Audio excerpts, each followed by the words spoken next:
Welcome back to my YouTube channel. કેમ છો બધા? આઈ હોપ કે બધા મજામાં જશો. હું પણ મજામાં છું. આજે ફરીવાર નવા દિવસના નવા બ્લોગ સાથે ફરીવાર તમારી સામે આવી ગયા છીએ. અને આજે છે અમારે આહિર સમાજના સમૂહ લગ્ન, જે દર વર્ષે આયોજન થાય છે એનું. અને આજે ફાઇનલી તારીખ આવી ગઈ, 14 તારીખ અને શનિવાર. આજે છે આહિર સમાજના સમૂહ લગ્ન, એટલે બપોર પછી, એટલે સાંજના મેરેજ છે. એટલે બપોર પછી બધાની જે કોઈ વરઘોડિયા હોય બપોર પછી જાન જાય. અને કદાચ અમે લોકો જાશું ત્યાં લગ્નમાં જાશું તો અમે તમને બતાવવાની કોશિશ કરીશું કે ભાઈ કઈ રીતના અમારા આહિર સમાજના લગ્ન થાય છે, સમૂહ લગ્ન, અને કેટલા સમૂહ લગ્ન છે. તો 186 લગ્ન છે. તો અમે જાશું તો તમને જરૂર બતાવવાની કોશિશ કરશું કે ભાઈ કઈ રીતનું બધું આયોજન છે, કઈ રીતના બધી વ્યવસ્થા છે, મંડપ કઈ રીતના છે, વ્યવસ્થા બધી જમણવારની છે, બધી કઈ રીતના છે એ બતાવશું. જાશું તો હજી નક્કી નથી, ફાઇનલ નથી. બપોર પછી ફાઇનલ થાય, ટાણે ન કહેવાય કે જ્યારે જવાનું થાય તઈ ખબર પડે જવાનું છે કે નથી જવાનું. પણ અત્યારે રસોઈ બનાવીએ છીએ અમે સાસુ વહુ. બનાવ્યું છે મેં રોટલીનું શાક. તમે કદાચ બનાવતા હોય કે ન બનાવતા હોય ખબર નથી, પણ સવારની રોટલી શું કહેવાય વધી ગઈ હતી થોડીક, તો વેસ્ટ ન જાય એના માટે રોટલીનું શાક બનાવી નાખ્યું છે. મને બહુ ભાવે રોટલીનું શાક, તો છાશમાં વઘારેલું. ને અહીંયા બને છે રોટલો મસ્ત, મમ્મીના હાથનો રોટલો. ને એક બની ગયો છે. ને આ છે મેથીની ભાજી. ને જો મમ્મી બનાવે છે રોટલો મસ્ત. ને મેથીની ભાજી પેલા બનાવી નાખી છે, હવે રોટલીનું શાક બને છે. અને મમ્મી બનાવે રોટલા, જમવાનું થઈ જાય એટલે જમી લઈ. અને પછી કંઈક વિચાર કરીએ કે લગ્નમાં જાવું કે ન જાવું. કેમ કે સમૂહ લગ્ન હોય એટલે ટ્રાફિક એટલી હોય, અને તમને બધાને ખબર જ છે કે સમૂહ લગ્નમાં ટ્રાફિક કેટલી થાય. તમે કદાચ ગયા હોય કે ન ગયા હોય મને ખબર નથી, પણ અમે જાશું તો તમને જરૂર બતાવશું. ત્યાં સુધી વ્લોગમાં બન્યા રહેજો.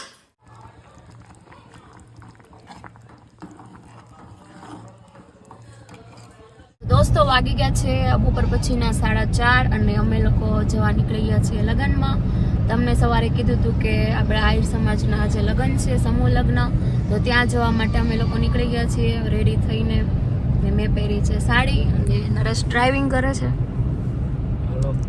હેલો દોસ્તો, ગુડ મોર્નિંગ નથી અત્યારમાં, બપોર પછીનો દી ઉગી ગયો અને હવે જઈએ છીએ અમે લગ્નમાં. અમારે સમાજના યુવક યુવતીઓના લગ્ન છે અને સમૂહ નવ દંપતીઓના, અને બધાને આશીર્વાદ આપી આવી. બધાને બાંધવાનું થાય પણ બહુ નહીં, ધીમે ધીમે બાંધજો. તો જય બતાવી કેમ કે જવું પડે એમ છે, 2-3 લગ્ન છે અમારે, એટલે મેં કીધું મિત્રો મોટું દેખાડી અને વજાવી.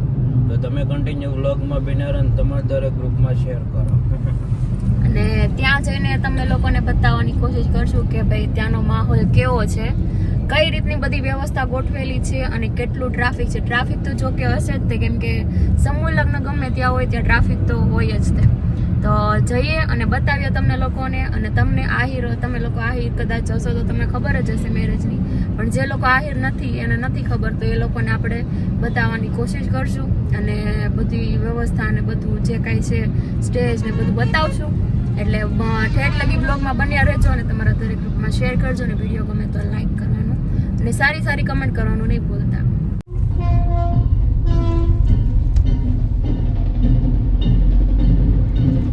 દોસ્તો આવી ગયો છે સમૂહ લગ્નનો ગેટ, એન્ટ્રી ગેટ. અને બસ હવે ટૂંક જ સમયમાં એ જગ્યા પણ આવી જાય, સ્થળ પણ આવી જશે. આ બધા જો સ્વયંસેવકો છે, બધા ગાડીનું પાર્કિંગ કરાવે બધાને. 4 વ્હીલનું અલગ, 2 વ્હીલનું અલગ. પોલીસ પણ છે.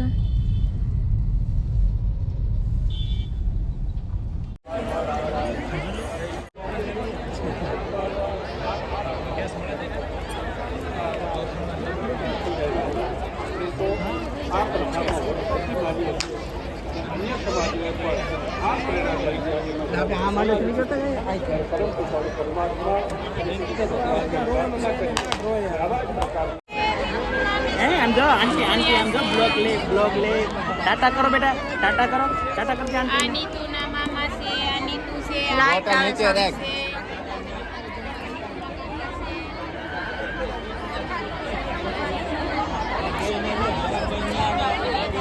હા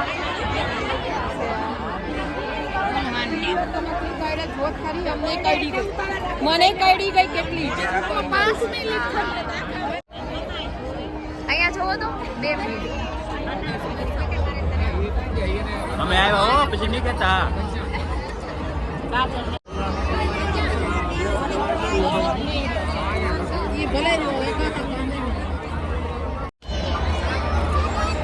ચાલો રેડી. અહીંયા જો બ્લોકમાં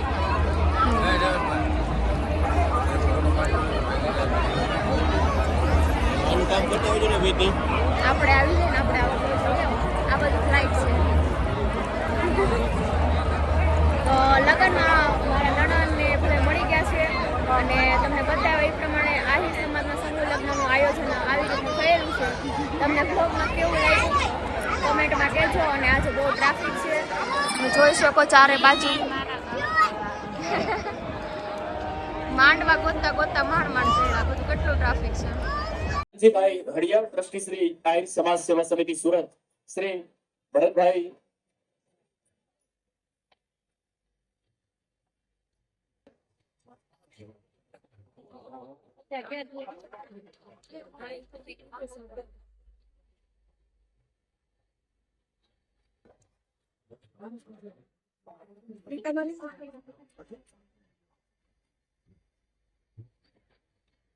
સતત 31 વર્ષથી સુરત શહેરના આંગણે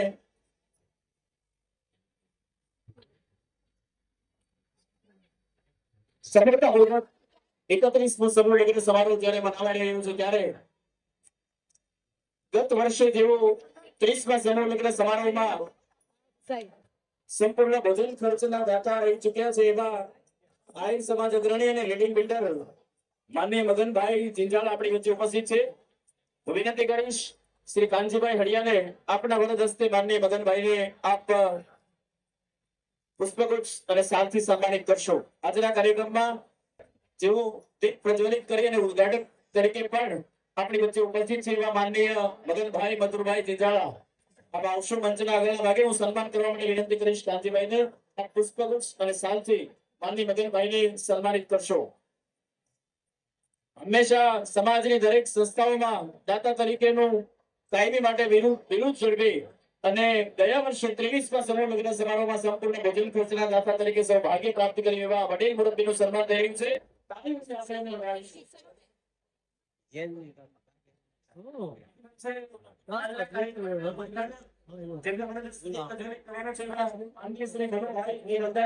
ઉપસ્થિત છે. વિનંતી કરીશ કોઓર્ડિનેટર આહિર સમાજ સેવા સમિતિ ભાલુભાઈ જિંજાળાને આપ આવશો અને વાપીથી આપણી વચ્ચે ઉપસ્થિત માનનીય મનુભાઈ બલદાણિયાને આપ પુષ્પગુચ્છ અને શાલથી સન્માનિત કરશો.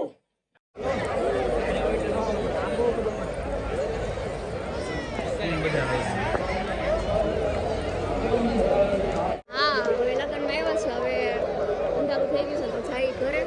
હું લગ્નમાં આટો મારી લીધું અને તમે જોયું અમારા આહિર સમાજના લગ્નમાં જે શું કહેવાય કે સમૂહ લગ્ન છે તો સમૂહ લગ્નમાંથી આપણે થઈ ગયા છીએ ફ્રી અને હવે જઈએ છીએ ઘરે કેમ કે સમૂહ લગ્નમાંથી થાકી ગયા બધાને ઊંઘ પણ આવવા માંડી છે. વાગી ગયા છે 10 રાતના અને ઘર તરફ જઈ રહ્યા છીએ. અને લગ્નમાં એટલી બધી ટ્રાફિક હતી અહીંયા સમૂહ લગ્નમાં ટ્રાફિક જમણવારમાં એટલી ટ્રાફિક, બહાર રસ્તા ઉપર એટલી ટ્રાફિક અને બહાર સુરતમાં રોડ ઉપર એટલી ટ્રાફિક. આજ તો એટલી ટ્રાફિક હતી ને કે ટ્રાફિકને હેરાન થઈ ગયા અને માંડ રોડે ચડ્યા છીએ. અત્યારે ટ્રાફિક ઓછી થઈ ગઈ થોડી તો ફટાફટ હવે ઘરે જઈને બધા થાકી ગયા છે, સૂઈ જઈએ. તો બસ આજનો બ્લોગ અહીંયા સુધી જ તે. કાલ ફરીવાર નવા દિવસના નવા બ્લોગ સાથે મળીશું. ત્યાં સુધી બધાને બાય બાય, ગુડ નાઇટ, જય શ્રી કૃષ્ણ, જય માતાજી.